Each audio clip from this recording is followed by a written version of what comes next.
Hey, it's John Lee Dumas of EO Fire, and it's the Entrepreneurial You, the show for dedicated and passionate Caribbean entrepreneurs seeking daily inspiration, brought to you by author, speaker, and award-winning entrepreneur Heneka Watkis-Porter. You must be prepared to ignite.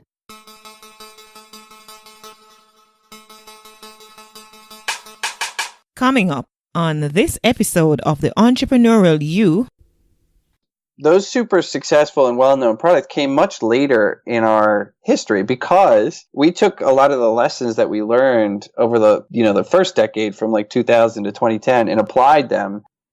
Welcome back to the Entrepreneurial You. I'm your host, Heneka Watkis-Porter. Today's episode is brought to you by Bookophilia, Peak Performers. Are you looking for a space that fosters a peaceful and productive working environment for writing and multifaceted creative expression? Then Bookophilia is the place to be.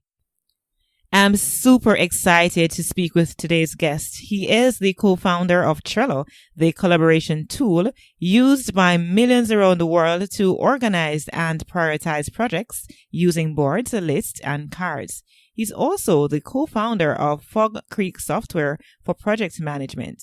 He currently lives in Brooklyn with his wife and 2 daughters. I'm talking about the amazing Michael Pryor. Welcome, Michael, to the Entrepreneurial You. Thank you so much for having me. I'm happy to be here. And you know what, Michael, I'm so happy that you decided to come on the podcast, because in the pre-interview chat, I was just saying that, just starting out, not many persons are willing to take a gamble, if it were, on a podcast that hasn't even begun airing at the time of recording. So I want to say thanks to you for being so gracious.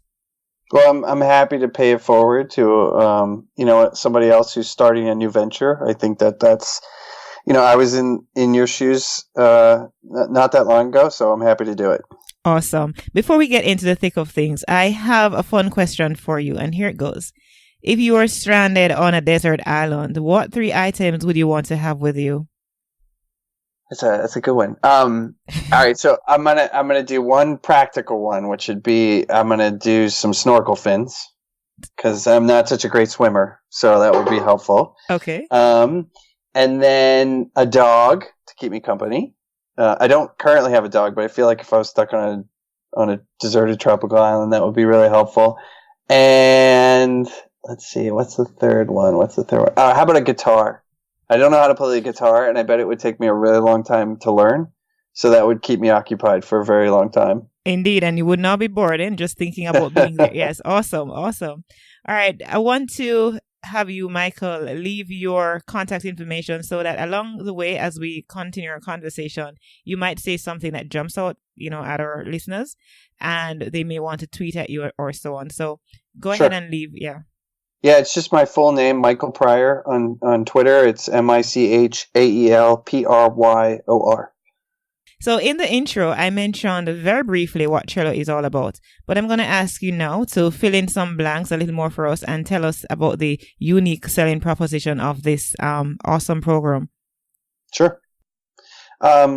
So, the Trello was sort of born out of this idea. When we looked around the office, we saw a lot of people using sticky notes on their wall to organize what they were working on. And historically, we had built a lot of tools for what I would call a much more structured project management. And we were thinking about how easy it was for people to use these sticky notes. I mean, you've seen this, people have it on their computers, their home, on their fridge. It's a very, people get that metaphor.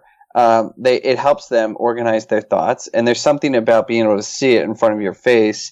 And so we sort of tried to map that, and basically, it's not like a digital sticky note, but that's, it's essentially taking that metaphor and moving it over into the software world. You create these boards, you put your sticky notes on them, you organize them into lists, and then you add other people to your board so you can see where you are and where you're going, where you've been. And it basically gives you a map for whatever kind of project that you're working on. And how would you know in the beginning, Michael, that this would be a winner? Or did you even know that it would have been a winner? I think, historically, we spent a lot of time building tools for other software developers, and this was one of the first tools that we built where we really wanted to make something for a much broader and wider audience. So it was a big bet for us. Like from the original days, we had this audacious goal. We're saying, hey, let's build a piece of software that 100 million people could use, which is, that's a lot of people and seemed ridiculous at the time. Now we've had 20 million people sign up to use Trello, so it's not so far away. It's still way in front of us. But at the time, it was, we put it out there and we launched it at a conference. It was TechCrunch Disrupt. And we got up on stage. We told people about it. It was actually part of a competition, which we actually lost. We didn't win the competition. We came in second. But the winner actually doesn't exist anymore. So maybe So you won pretty much. Yeah. And that day we had a huge spike in signups, right? So it was very interesting. But most of the people that knew us were very technical in nature. And so what happened is over time, people would start writing these blog posts about how they use Trello to plan their wedding, or how they use Trello to run their marketing team, or how they use Trello to do recruiting for their company, or all these different examples that we hadn't thought of beforehand, but were perfect examples of all the different ways that you could use this application. And when we started to see those blog posts happen, and we saw people were writing it on their own without us asking them to, that's when it started to, click, like, hey, we might be onto something here. These people are so excited about what we're doing that they're willing to market to their own channels and tell their friends and the people that follow them about this product without us even getting involved. And so those 20 million people, all of that's word of mouth. Like, that's how we got all the signups that we got so far. Awesome. And I can tell you in Jamaica here, you have a lot of raving fans. I learned about Trello through a colleague of mine, which I also brought on the show. His name is Kemal Brown, and he is a raving fan. And I know others that are using the program. I'm actually using it myself, as I organize my blog post, which I'm going to be doing on my website, which is to be launched soon. So it is quite an effective tool, I'm also a supporter and a fan of Trello. Now, when you were in that competition, Michael, you came in second place, right? You didn't win, as it were. No. What were the thoughts that went through your mind? I mean, you almost won in that instance. What were some of the thoughts that went through your mind, as you recognize that you did not get that first place? Well, so, this was about 5 or 6 years ago. And the thing is, like, we had a little bit of a different story than just that competition and that competition in the conference. We had been making software and had a software company for 10 years before that. And this was one of the products that we made. And so in a lot of ways, we were funding the development of Trello through the sales of some of the other products that we were selling unrelated to Trello. So we weren't in a typical scenario where, this was our big chance. We had to go win the competition in order to get the funds in order to continue the company. Like, this happened much later in our life cycle of my software career, and my co-founder and I, Joel Spolsky. And that's interesting because Trello and another site that we made that, if you're a software developer, you might have heard of. It's called Stack Overflow, which is a Q&A site for developers. Yes, I've actually heard about it, yes. Okay, so that also was a product that was a joint venture between Fog Creek and another a colleague of ours. And those super successful and well-known products came much later in our history because we took a lot of the lessons that we learned over the first decade from like 2000 to 2010 and applied them to these later things. But we've made many different software products over the years, and some of them were the right product at the wrong time, or the right product marketed to the wrong people, or the right idea but just built in the wrong way.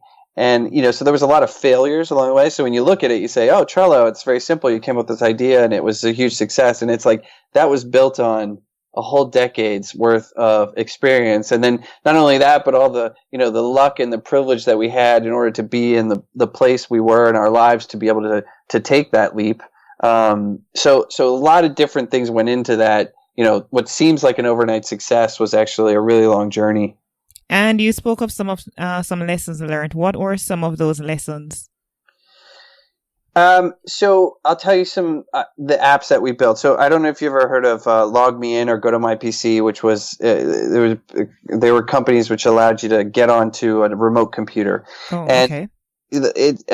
it's like they were IPO'd and became $1 billion companies on the stock market. But if you roll back the clock to probably like 8 or 9 years ago, it was really, that technology wasn't widespread. It was really hard if you had one computer in one place to get onto another computer somewhere else.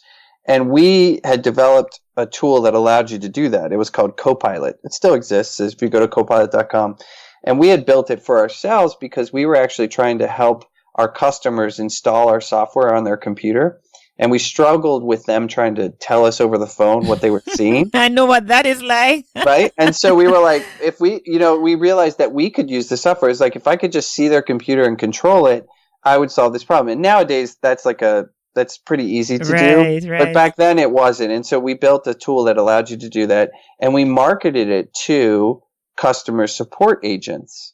And it was a great tool, and it was the wrong marketing strategy because it grew and we certainly made a lot of money off of it. But the people took that same idea and put a lot more investment into it and then marketed it to, all IT groups or all companies. Like, everyone's going to have this need. They're going to have multiple devices and they're going to want to get onto those devices. And those companies like Go to My PC and Log Me In became huge successes. And so we had like the right idea, the right time, but we just didn't market it to the right people. And I think when we started Trello, that was part of learning about how people do, you might use the term project management to describe what Trello does, but I think that's a very narrow view of what Trello does, because I don't think a lot of people think about the problems that they're solving with Trello with that term. Like, I don't think if you're trying to figure out your guests for your podcast, you're not going to go to Google and say, what I need is project management software, right? Like, you're True. you might use Excel to do it, or you might use Google Sheets, or you might use email. You might just jot it down in a Word doc or something. Like, you'll just look for a tool that you know about, and you'll figure out how to solve the problem with that. And I think Trello really hit the right level of structure, just enough structure for people to kind of get, and using a metaphor that they understood so that they could apply it to so many different problems. I think that was the trick with Trello, knowing that we were going to build something that we're going to market to everybody and not just a very specific vertical, like sales, or this isn't going to be a sales tool. It's not going to be a marketing tool. It's not a tool for podcast creators, right? This is a general tool that anyone can use to get on the same page with some other people. And so that was one of the lessons we learned, is like, if you're going to go after a big market, it's a bigger risk, right? It's much harder to get a lot of people to use your product because there's not really a category defined for what Trello is. And so that's a difficult thing. But if you can get enough people to love the product and they can tell other people about it, and you have passionate fans, then the passion of your users will do the marketing for you. Exactly. And you get your raving fans. So the importance of having the right marketing plan was one of the lessons I learned along over the years. Is there another lesson that you thought you could share with us?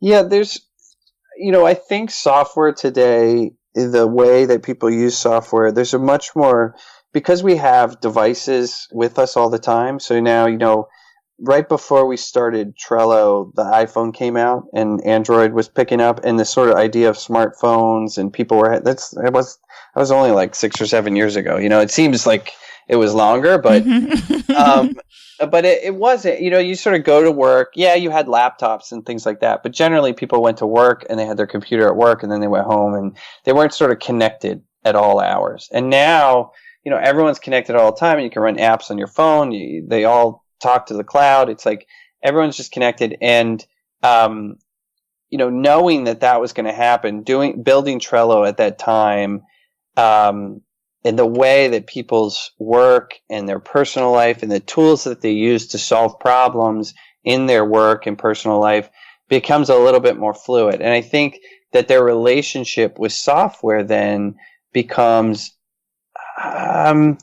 more, they want tools that work the way that they work, not necessarily. It's sort of like you could come up with a tool to try to think about how people are going to do a certain task beforehand and then give them that solution. But in this world, I think people are much more looking for tools that let them express themselves in the tool. So, there's little things in Trello, like the ability, if you upload an attachment that's an image, you can make the front of the card show the image, right? You can change the background image for the board. And so there's these little features that let you personalize the board. And over time, when you go to look at that Trello board, you see not only do you see like the cards having to do with things that you're working on, but the images and the sort of feeling that you get when you look at it, it feels very personal to you. Right? It doesn't feel like you're using an enterprise piece of software to solve some problem or some very, not emotion. Like there's an emotional connection, I think, to the software, and I think that's why it's one of the reasons why a lot of people love Trello, and I think it has to do with that connection and being able to personalize the application to the way that they work and also the way that they think about their problems. On that note, Michael, let's take a break. And I want to say, a big thank you to our sponsor, Peak Performers. Success is something that we gradually work towards as an end goal, but we need it to be in the right environment to make it happen. Bookophilia is dedicated to providing a space for book, coffee, and tea lovers, creatives, educators, students, and professionals who want ideas, innovation, and inspiration. They have a wide variety of high-quality books, a cafe, events such as book launches, signings, and art exhibitions, professional services, uniquely tailored to your needs, culture, and tastes. Their environment provides for the full literary arts experience, allowing for multifaceted creative expressions.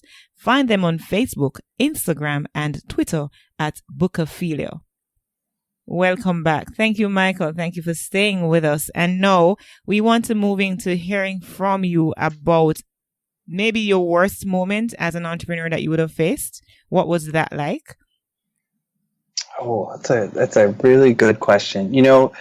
One of the hardest things on the journey for Trello was originally the product was started within the software company that I was talking about before called Fog Creek Software. So we had a software company. One of the things that we did was Trello. We had a couple people working on that. After a couple of years, we realized there were probably about 4 different things that we wanted to do for Trello. And we weren't going to be able to do them all at the same time because we didn't have enough people to do them. So we needed to hire more people. There was no reason that we couldn't do them all at the same time. We just didn't have the people. And because we were growing the product on the profits from the other things that we were selling, we were sort of constrained. And at that point in time, that's when we realized, hey, we should go and get funding so that we can accelerate the growth of Trello and hire these people because we know we have something here and it's working. And we talked to some investors that we already knew. And what we had to do was we had to spin off Trello from Fog Creek. And what that meant was, there's a lot of the paperwork and the sort of the legal aspect of doing that. But the trickiest part was that we essentially had to make 2 companies. And the identity of the employees in those companies then, got sort of split in 2. And yes, they were still we shared the same office and those sorts of things, but that it's a very tricky and it's a difficult process to go through that, I think, emotionally. Yeah, it sounds like a broken relationship, if you will, Yeah. Breaking up. Everyone can see from the outside, they can say, this is the right business decision. We should definitely do this. This is going to let that product move faster and go in that direction. But I think there's also a melancholy aspect of it. It's sort of, it's like it's a change. It's an end of an era, right? Things were great. They were this way, and now it's going to change and be this way. And I think as you go through that, I told the story, even through the acquisition, Trello has since been acquired by a company called Atlassian. And this happened a month or two ago. And we're going through that process now, which is, we're now part of a 2,000 person company. We went from a 100 person group at Trello to a 2,000 person company at Atlassian. And it's a change. That's major. Yeah. Mm-hmm. And so I tell the story, I say to people, if you might live in an apartment in the city, right? And then someday, you get older and you buy a house out in the suburbs. And it's like you move out of that apartment, you're very excited about your house, but when you leave the city, it's sad, right? Like there's all these memories and the sort of the way it was. And so even though on the face of it, everything is good, it doesn't mean that it can't also be a process that you go through. Like changes, things are different, and you should recognize that and be aware that it is changing. And so I think that specifically when we went through that split off from Fog Creek, because we didn't have that much experience doing something like that, it was a very difficult moment to just try to keep people focused and energized and enthusiastic. Tell me something, Michael. We have a lot of startups here in the Caribbean region, and I know, there's an emotional connection to products and services that we start. And for some reason, even when it's the right thing to do, even when it's the best thing to do, to let go and to get other people involved, even in terms of bringing on more team members to, shed some of the work from your shoulder, it becomes a challenge because you're so emotionally attached to that product or that service. Talk to us a little about that. Yeah, I think that is so. This comes up. So I'm a programmer from my background is I got a computer science degree in school, and when I started the company, I was writing the software that we sold. I have not written a single line of code in Trello, and it's because at that point in time in the company's trajectory, there were 20 engineers working here, and really my job was much more of a management function. And I was, trying to get things out of the way so that the developers could do what they needed to do. And, that was a long transition for me, but it's definitely like a change that you go through as you start to scale and grow. And not everyone is interested in that, right? Like some people just don't want to do that, and that's fine. But if your company is going to grow, that there should be somebody that is doing that management, or somebody that is sort of elevating how you have to scale the company up essentially, and you're going to need a lot of individual contributors, and then you're going to need a lot of communication. And how is that communication going to happen? I think I've told people as CEO, there's sort of 3 things that I did, and some of those things were very natural for me, and then some of those things were not. And I think the thing that was very natural for me was the first thing is don't run out of money. And so I think like every day, sort of as CEO, you're supposed to make sure you have cash in the bank and you can pay people, because if that one fails, forget everything else, right? So that was don't run out of money. The second thing was recruit people, and this sort of gets to what you're talking about as far as scaling and growing the company. Like you need to find people. Ideally, you'd like to find people that are smarter than you, that are better at doing the jobs that need to be done. And as you grow, those people will be they will be more specialists, right? Whereas in the early days, you function more as a generalist and you kind of do everything yourself. You're the entrepreneur. You just sort of figure it out if you can. And as time goes on, you'll hire more specialists, and they'll be really good at that specific thing, and hopefully even better than you would have been. I know the engineers at our company are way better developers than I would ever be. And that's part of the success of being an entrepreneur and a leader. Is finding those people. And the third thing, what was it? Don't run out of money, recruit people. Oh, and keep the vision. So I think when you're small, if you only have like a couple of people, you kind of all mind meld and you share the vision. You know what you're doing. You know what the focus is, whether you would do something or would not do something. Like, would we add this feature or would we not? But as you scale, that sort of oral tradition, or the things that you know in your head and the core group from the beginning knew, you have to start to figure out how to spread that throughout the company. And some people call this it's the culture. It encompasses your values and the things that you care about, which isn't just words, but also the actions that you take and the things that you do inside your company. But it's your job as a CEO to keep that vision and make sure you repeat it over and over and over again and tell people what it is. And I think that it's not the most interesting aspect of that is not necessarily trying to tell people what to do, because that's not what you're doing. What it is telling people what not to focus on. Because in a startup, the problem is you have so many different things that you could do. Mm-hmm. And if you try to do them all, you will fail. Right? Because you just can't. Like, it's just, that's the problem. You have to figure out which ones are important.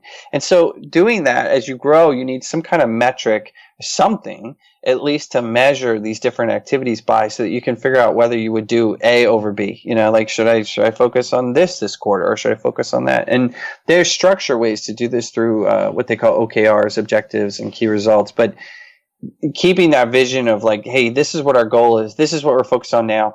It's literally saying, hey, those other things that we could be focused on, those are awesome ideas, and we want to do those someday, but we don't have the resources to do all those things right now. And this is what our focus and our vision should be, directed toward. As you talk, Michael, I recognize, even in my own journey, how important it is to be focused. When you are creative, so many ideas come flashing through your mind and it takes focus, and commitment to stay dedicated to one, even if you grow it to a particular level and then you say, okay, now I can move on to something else. But whilst, we have a tendency sometimes to want to do everything at the same time, and therein lies the problem. You never can achieve growth that way. Right. The Caribbean region has seen over the last couple of years, a prevalence in the area of technology. More funding, we're getting more funding from multilaterals such as the World Bank, and they're investing heavily in training, and so on. Does your company have a paid forward initiative to provide support to, if not necessarily Caribbean entrepreneurs, but even entrepreneurs that are just starting in any other area? Yeah, so we... a lot of the things that we focus on in the city, one of the big things for entrepreneurs right now, well, not just for entrepreneurs, but for tech in general, I think we can set this, like, show the rest of the world that, we have a long way to go, but we can be leaders in diversity and inclusion in the way that we fix some of the problems that facing the entire world, but specifically technology. And some of those things, like, I think getting involved in I'll give you a specific example. At Trello, we opened up a role called a junior developer position, because what we saw was it was hard for we weren't finding, if our qualifications were, you had to have a CS degree from a good school, and like there were all these sort of roadblocks in the way, we weren't going to get a very diverse candidate pool. And so we had to figure out, like, how do we short circuit this? Because we know there's a lot of talented people. And if we look around New York City, for example, there's all these boot camps that are training people from other industries to come over into programming. And so we realized that in order to support that, we had to change, like, internally our structure for how we were hiring people. And so we created a junior developer position that we're hiring for. And the idea behind that was, hey, we could, people, they could go to these boot camps for 6 months, and then they can come over and work with us for 2 years. And at that point, they'll be, it would be like the same as if they had gone to school for 4 years and had the internships that all the other people that we were hiring before. And that way we'll get a much more diverse candidate pool, instead of just blaming the problem on the resumes that we get. It's sort of like, how are we going to fix this? So that was one thing that we do. And I think, that's important. And I think, there's a lot of things that Atlassian as a company has done. The founders have started a drive. That one founder, Scott, started a program called Pledge 1%, where they're trying to get entrepreneurs to pledge 1% of the equity of their company to charity and philanthropy. And some of the programs are directly trying to help entrepreneurs. And the idea is that it's much easier for an entrepreneur to sort of get on board very early because they say, 1%, it's a very small, when you start out. And then it is to say, during an acquisition, like, hey, will you donate $10 million to, charity? It's harder to do it later on, where it's much easier to do it earlier. And I saw some of the programs have to do with, helping entrepreneurs get started in areas that normally wouldn't get the support that, it's not the US, it's not the West Coast. And so I think that those initiatives are where you have to focus, instead of just trying to say, hey, it's hard because we just don't get the resumes that we need. Awesome. All right. Finally, we need to get from you a piece of advice that you can offer to persons interested in entering the field of tech. One thing I would say is that one talking a little bit more of the developer position, the boot camps that we were working with in the city, one thing that we did was we actually took a bunch of the engineers that were graduating from the boot camps and did mock interviews with them. Because I think that people that aren't used to technical interviews, like, they can be a little bit intimidating. And once you've done a bunch of them, they get a little bit more easy to do. This isn't necessarily for entrepreneurs, but for people looking for jobs in the tech industry. And so that was actually really helpful for those people, because it was like, hey, you can do these, like, practice, right? Like, go through these interview processes. And then when you actually get into the real interview, it's much more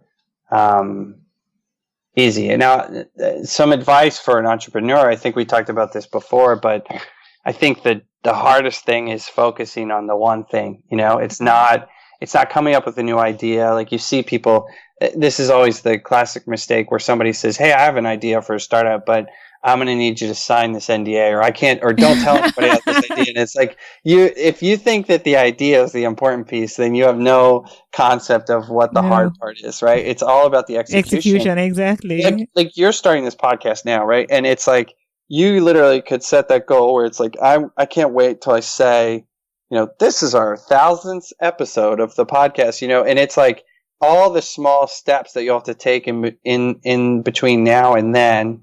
And that's how you're going to get there, right? That's a long journey, right? And it's the little steps that you take along the way. And there's that focus of always, coming back to it every day when it even seems hard and difficult. And you just say, yeah, but I know that there's a way around this. I know that I'm going to get through this. And you just keep working through it. And you recognize that there's going to be these ups, there's going to be the downs, and it's going to happen. In fact, that was why I pointed out, the journey for Trello is like, it's really important to focus on all the failures that came before it. There were a lot of things that we never even shipped, software products that we worked on for months and months and months, and they never even saw the light of day because they just never got any traction, or they just weren't very good. And so it's like, that's part of the experience. And every time you fail, that's a lesson that you learn, and you put it in your repository of knowledge, and you apply it in the future. And someday they all come together and help you when everything lines up and the serendipity of the moment is there, you can get a big win. Awesome. For those who would have missed it, we're talking with Michael Pryor. He is the co-founder of Trello. And Michael, for those who would have missed it again, leave your Twitter handle with us, please. Sure. It's Michael Pryor, MichaelPryor. And Michael, it is my absolute pleasure to say thank you so much for being a part of the Entrepreneurial You. I know that our community was inspired. You inspired me, and it has been awesome. Well, thank you so much for having me. That's it, my peak performers. We have come to the end of another inspiring episode of the Entrepreneurial You. Thank you, as always, for tuning in. Giving you some extra info here. If you really love the Jamaican culture and want to express that love by wearing t-shirts, then head right over to patwaapparel.com. That's patwaapparel.com. patwaapparel.com. Until next time, I'm Heneka Watkis-Porter. Remember, you were born to win, but to be a winner, you must plan to win, prepare to win, and expect to win. What good?